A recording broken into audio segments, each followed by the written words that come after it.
Hey, salut toi! Viens un petit peu ici, je vais te raconter des secrets. Je vais te raconter des secrets, tu viens? Plus près, encore plus près. Écoute bien, je vais te raconter les secrets cachés derrière l'histoire de Halloween.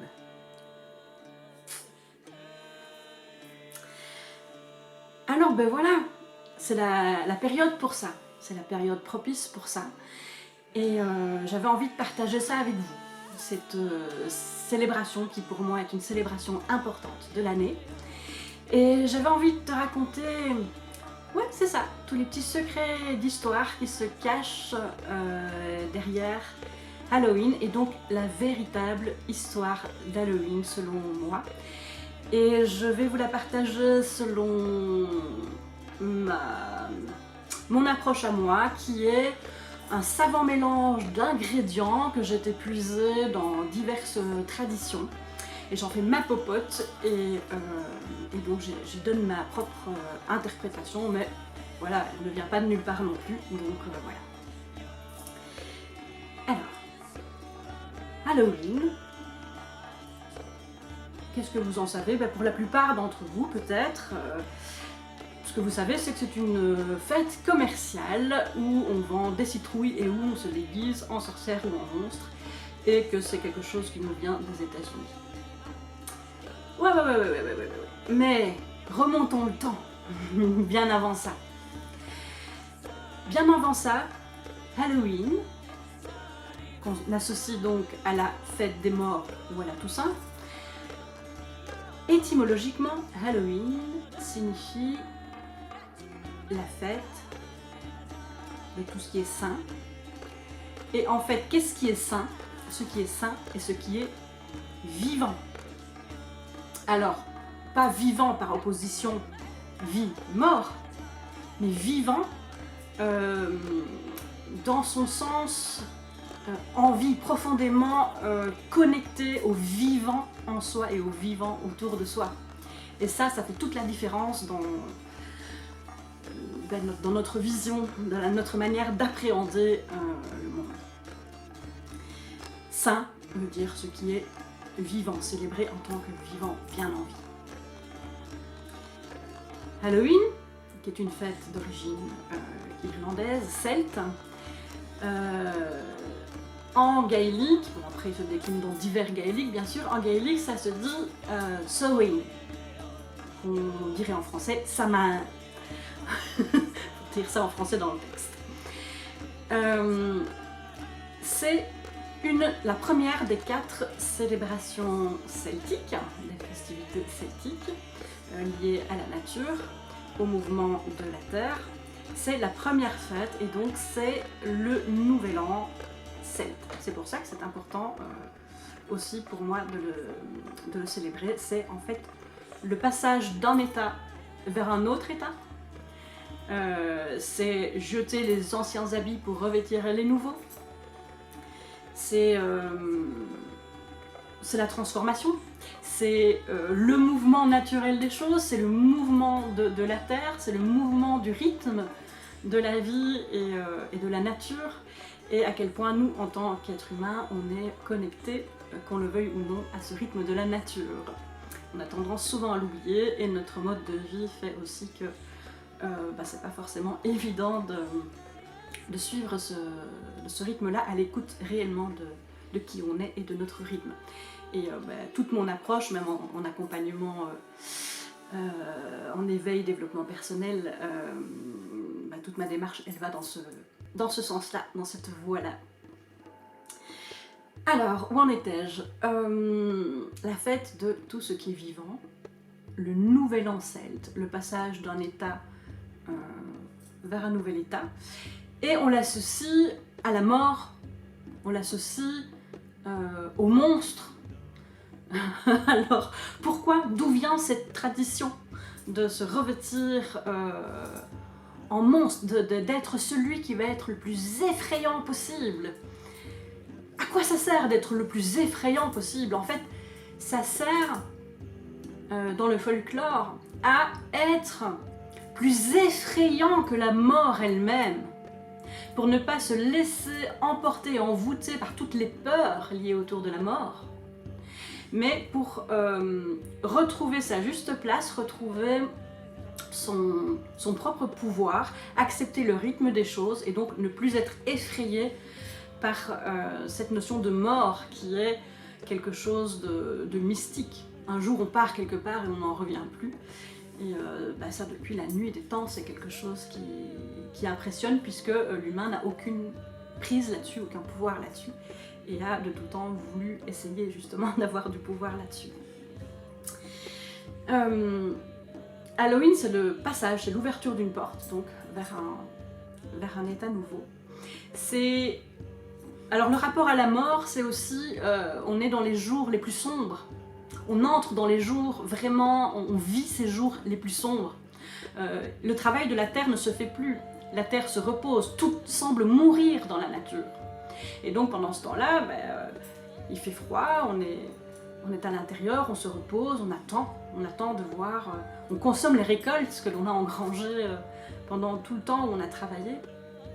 Et on espère. On espère que le soleil va revenir. On espère que la nature va reprendre ses droits. Alors on sait que quand la nuit est terminée, le soleil revient. On sait que quand l'hiver est terminé et que le soleil arrive, oui, que la lumière revient, on sait que la verdure revient aussi, que la sève monte et que la vie revient à nouveau. Mais où était passée la vie pendant ce temps-là? Eh bien en fait tout le sens de cette célébration, elle est là. Pour moi elle est là. C'est se souvenir que dans ces moments d'inertie, que dans ces moments où la nature semble mourir, qu'en fait elle ne meurt pas, c'est une phase de la nature, mais que pendant ce temps-là, à l'intérieur, là où tu n'as pas prise, là où tu ne vois rien, dans l'infiniment petit, dans l'infiniment profond, au fond de la petite graine en devenir là, qui est dans le fin fond de la terre, il y a des choses qui se passent, il y a la vie elle est là, la vie elle est encore là, la vie elle se passe, elle se déroule, elle est en mouvement déjà là, elle se prépare pour que la nature revienne à nouveau et jaillisse vers un printemps, jaillisse vers une nouvelle dynamique, une nouvelle énergie, qui est le printemps. Et ça, si vous l'adaptez à la psyché humaine, c'est exactement pareil.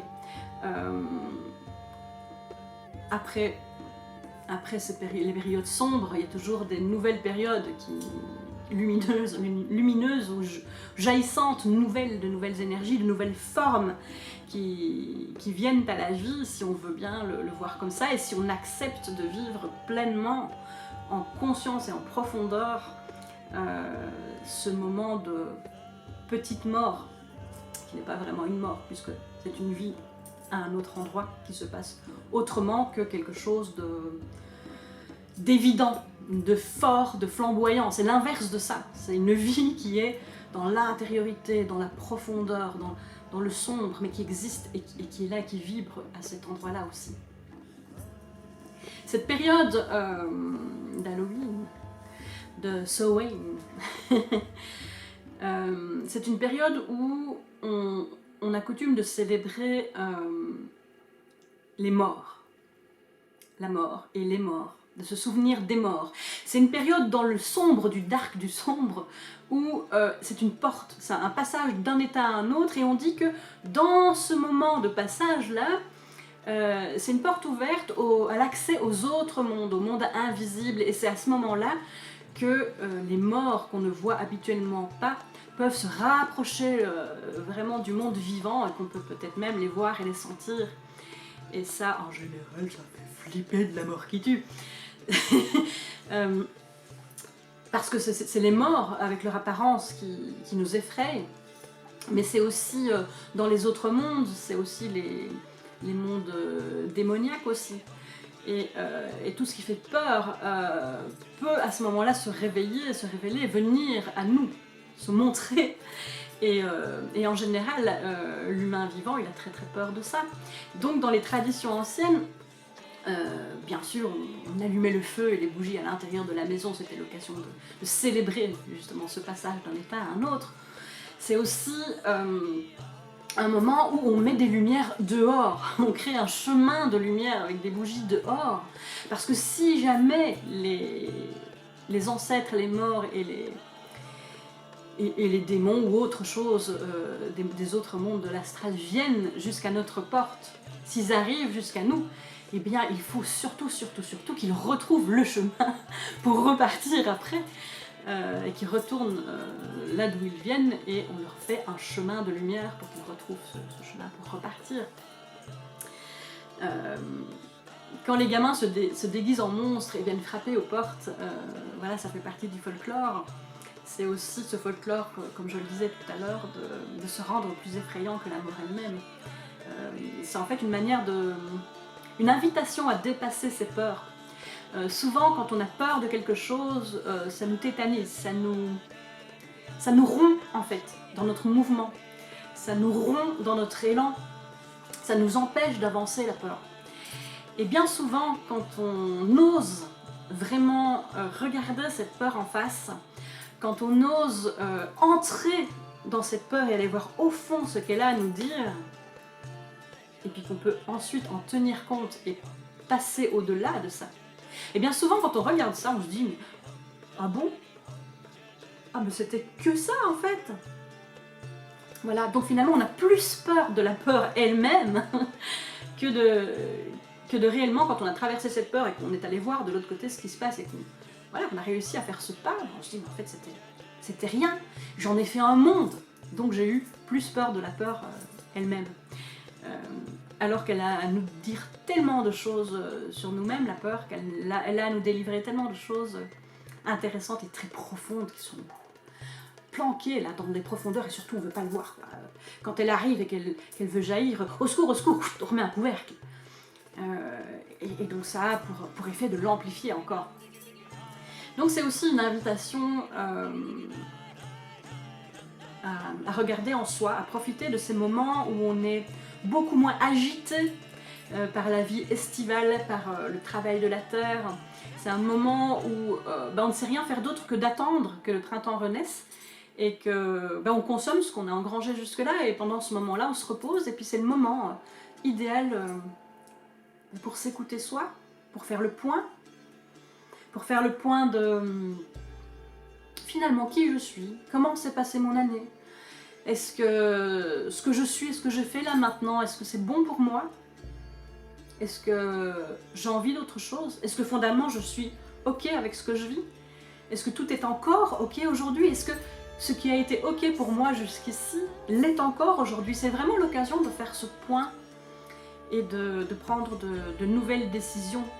Et c'est là que ça intervient. Alors après, nous, dans notre nouvel an, à nous, du 1er janvier, on a toujours cette coutume de prendre les bonnes résolutions. C'est devenu un folklore qui veut tout dire et rien dire, parce qu'on sait très bien que ce jour-là, si on prend une décision, 9 fois sur 10, c'est sûr qu'on ne la tient pas. Mais si on va voir derrière ça, d'où ça vient, c'est cette invitation vraiment à cette introspection et à regarder, à faire le point. Finalement, ok, j'ai fait des choix dans ma vie, je les vis au quotidien, ok. Aujourd'hui, est-ce que ces choix-là, ils sont toujours ok pour moi? Est-ce que je les renouvelle? Est-ce que je les ajuste? Est-ce que je fais le choix de changer les choses pour être beaucoup plus en adéquation avec qui je suis aujourd'hui? Est-ce que c'est aussi l'occasion de voir que j'ai traîné des schémas jusqu'ici et que peut-être ils ne me conviennent pas tant que ça? Mais voilà, pour ça il faut oser aller dans les profondeurs, rentrer dans ces profondeurs, rentrer dans sa maison. Rentrer dans sa maison, c'est rentrer dans sa maison pour l'hiver, pour rester au chaud. Mais rentrer dans sa maison, pour moi, ça veut dire aussi retourner chez soi, à l'intérieur de soi, et s'inviter à aller s'installer dans nos profondeurs. Et c'est là qu'on est le plus vivant en fait. Et ouais, c'est là qu'on est le plus vivant. Et notre agitation de notre vie dans cette société fait qu'on est occupé à toute autre chose. On est tellement dans l'action que finalement on en oublie. On en oublie bien souvent la plupart du temps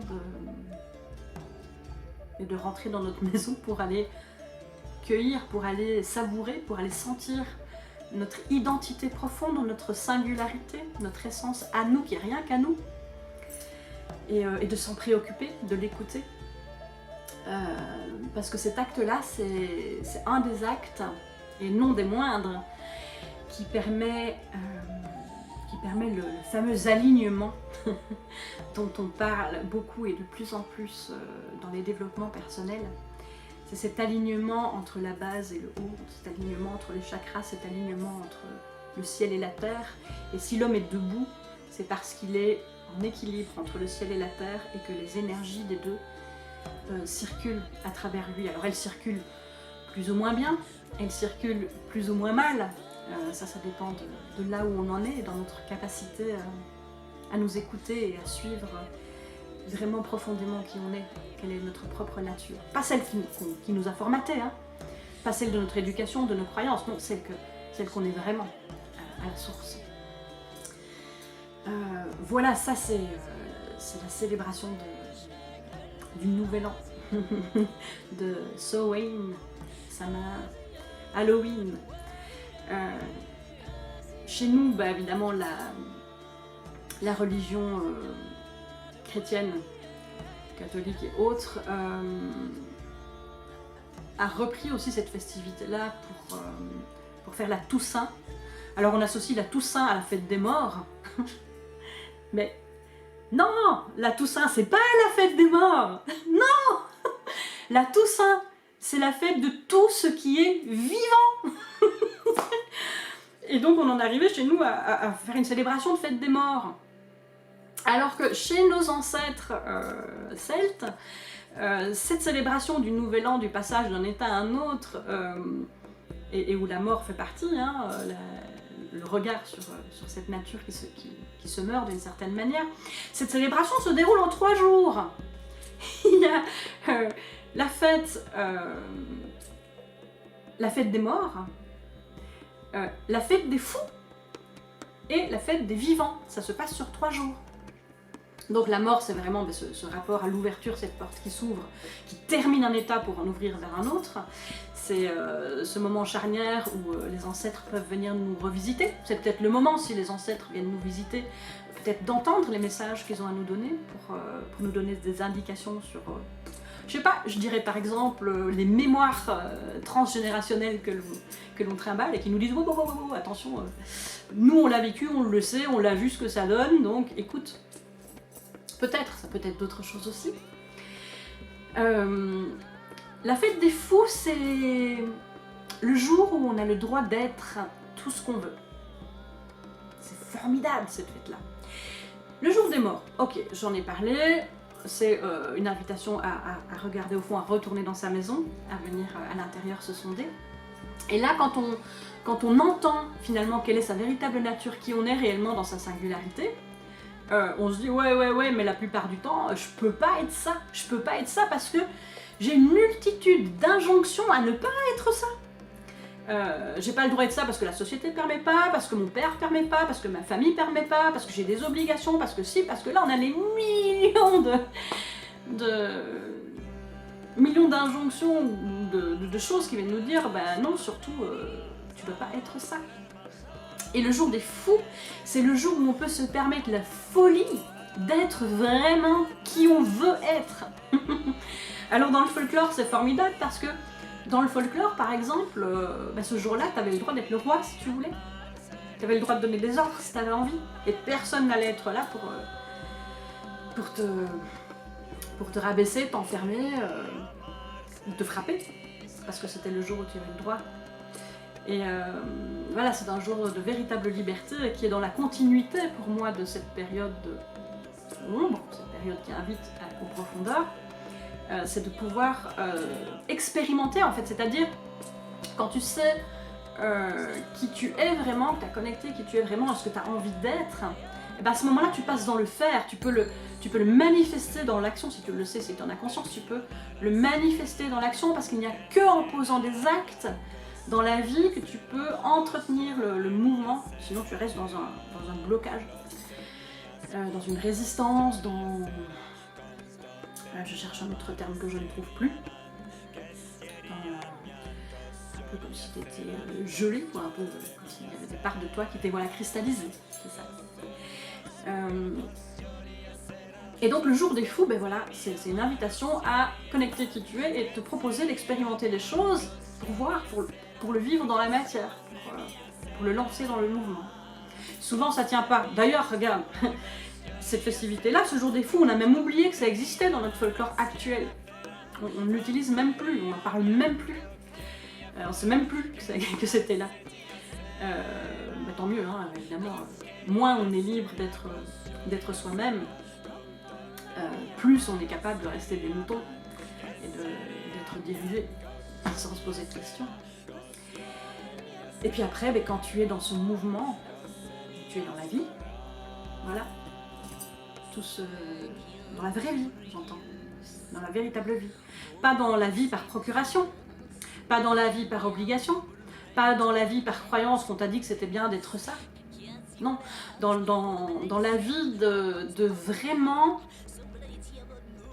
en fait, d'être vraiment dans une profonde jouissance et donc de joie d'être qui je suis tous les jours où je me réveille au matin, d'être en joie, d'être là, d'être vivant et de pouvoir être la plus belle expression de soi-même. Bon, allez, celle-là, je la place encore, mais voilà, c'est ma phrase clé, c'est la phrase qui regroupe toute ma philosophie de vie, toutes mes compétences à moi, tout ce que j'ai envie de partager, toutes les clés que j'ai envie de donner aussi à travers mon travail et ma démarche pour accompagner les personnes à être la plus belle expression d'elles-mêmes. Voilà, c'est puissamment vivant. Et ça, c'est la vie, ça, c'est la vraie vie. Et je vous souhaite vraiment, toi, tout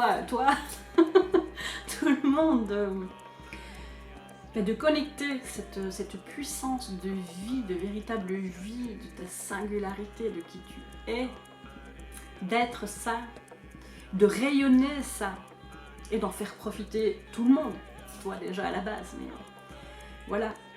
Alors c'est vrai que dans notre société, c'est relativement encore mal accueilli. Hein, bon, on n'a pas l'habitude de se féliciter, on n'a pas l'habitude d'être fier de soi. Enfin, si, moi, il faut surtout pas le dire, parce que sinon, on passe pour des gros vantards, des gens qui ont le gros coup, etc. Or, c'est quand même la base du vivant. C'est de se féliciter chaque jour de toutes les millions de petites victoires que l'on a fait, qu'on a réussi à faire, des dépassements, des choses qu'on a réussi à faire, parce que, punaise, on est compétent, on a plein de potentiel, quoi. Donc c'est juste extraordinaire de pouvoir voir ces potentiels, de les utiliser, d'en faire des compétences et de voir ce que ça donne, parce que ça, c'est ancrer son mouvement de vie, c'est sa participation au monde et à la vie, et ça devrait juste être accueilli et félicité par tout le monde. Et ce putain de monde dans lequel on vit, excusez-moi l'injure, mais permet rarement ça, quoi. On doit vivre à l'intérieur, on ne doit surtout rien partager, surtout rien dire. Faut pas qu'on se la raconte, quoi. Bah, d'ailleurs, il y a des gens qui se la racontent. Bah, pourquoi ils se la racontent?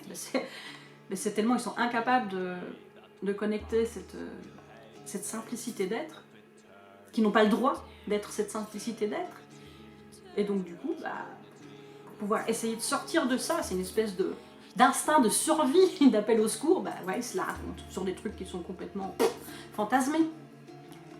Pourquoi les fantasmer alors qu'on peut simplement être soi et vivant? Voilà, si ça pouvait être accueilli. Et moi, c'est ça ma contribution au monde, c'est de pouvoir accueillir tous les gens avec bienveillance, là où ils en sont, et les accompagner là où ils ont envie d'aller, dans leurs difficultés, les aider à prendre conscience de leurs difficultés et finalement de ce qu'ils ont envie de vivre, et de leur donner des petites clés et un retour pour vivre cette transformation qui est la transformation de l'être qui se révèle. Voilà, qui se révèle. Alors, voilà, c'est la fête de tous les saints, la Toussaint. Je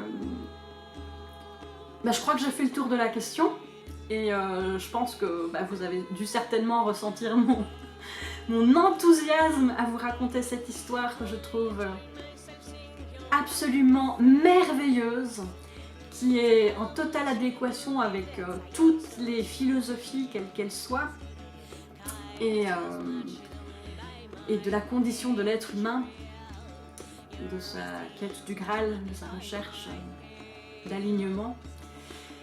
Et voilà, je vous souhaite une très très bonne célébration de ce nouvel an celtique, de cette transformation, de ce passage d'un état à un autre. Et voilà, je vous invite à choisir avec beaucoup de soin les vêtements que vous allez porter demain et ceux dont vous allez vous débarrasser, que vous allez peut-être brûler. Voilà, alors c'est une invitation, voilà, c'est une chose que vous pouvez faire très concrètement en rituel, là, et en rituel conscient. C'est par exemple, vous pouvez le faire de toutes les manières créatives que vous voulez, que vous pouvez imaginer, mais l'idée c'est d'inscrire sur un papier les choses que vous avez envie de voir transformer en vous ou dans le monde, les choses dont vous voulez vous débarrasser, que vous voulez brûler dans ce feu pour laisser la place à quelque chose de nouveau qui va accueillir une nouvelle énergie et à laquelle vous allez contribuer. Et donc de mettre cela sur des petits papiers ou en dessin. Même les enfants peuvent dessiner, hein. Tout ça.